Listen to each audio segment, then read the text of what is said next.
So this is where I realized that there was really a need to communicate, because the data of what's happening in the world and the child health of every country is very well aware. So we did this software which displays it like this. Every bubble here is a country. This country over here is China.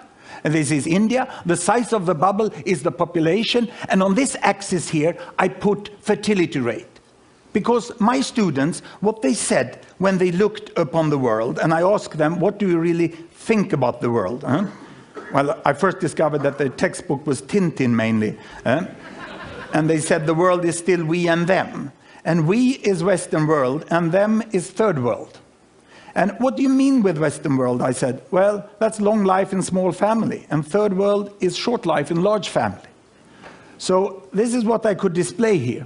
I put fertility rate here, number of children per woman, 1, 2, 3, 4, up to about 8 children per woman. We have very good data since 1962, 1960 about, on the size of families in all countries. The error margin is narrow. Here I put life expectancy at birth, from 30 years in some countries up to about 70 years. And 1962, there was really a group of countries here that was industrialized countries, and they had small families and long lives. And these were the developing countries. They had large families and they had relatively short lives.